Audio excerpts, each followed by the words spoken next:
So hey guys, in this video I'll be sharing some of my tips in working towards your portfolio in NCEA Painting that will help you achieve an excellence as your final grade.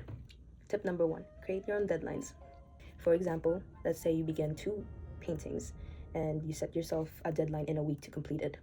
Doing this, it'll help you get a little bit organized with your time and awareness on where you're at and how much work you need to be doing. However, you want to keep it realistic.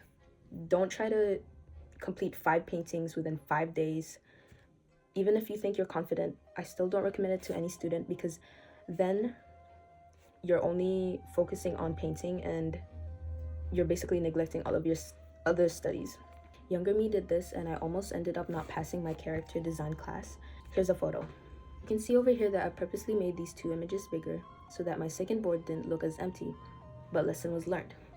Year 13 came and obviously I still wanted to keep doing art painting, but this time I'll be doing 3 boards. So what I did was I made a deadline at the end of each term to finish 1 board. So it would look like this.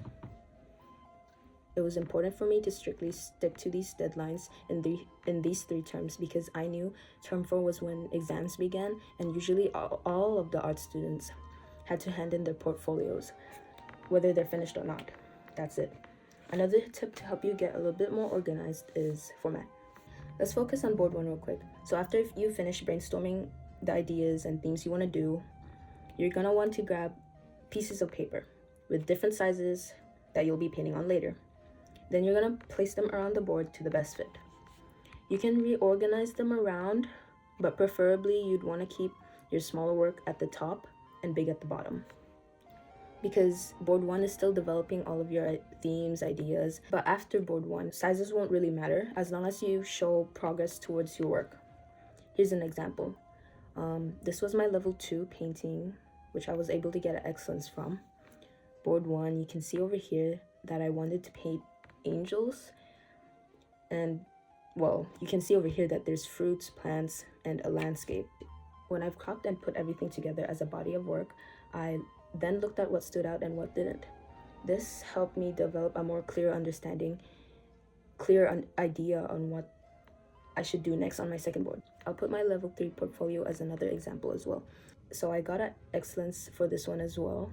And as you can see in the first few works at the top, you see that I wanted to paint fishes. Why? Because I thought they were cool. Later, I was then inspired by cells. And then I combined the 2 ideas together to create the idea of catching fish. Like, what do you mean catching fish? Well, over here, the cells surrounding the fish basically just looks like nets, so catching a fish. Now for tip 3, it depends on how your school manages their materials and resources. Don't you just ever see a pile of, paper in the corner of your classroom looking like this? Well, I did.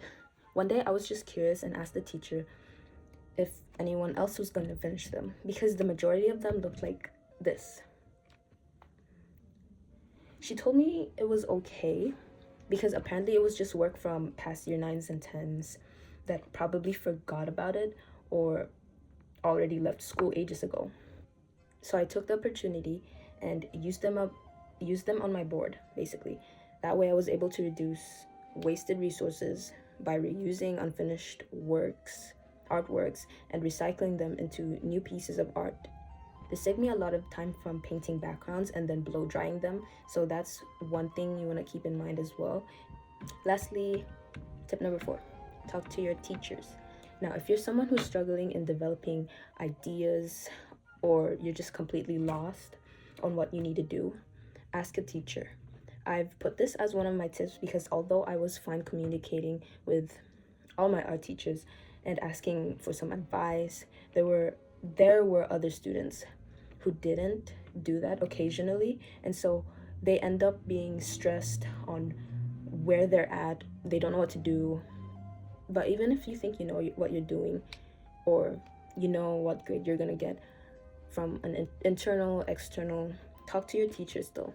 Hey, I'm lost. I'm not quite sure what to do, but here's where I'm at. Is the theme, message, idea clear for my first board? What techniques do you suggest I should try? What do you think I should do to improve blank? When do I need to get this done by? Will I pass? At the end of the day, the teachers are just doing their jobs anyway, so abuse your role as a student and ask those questions.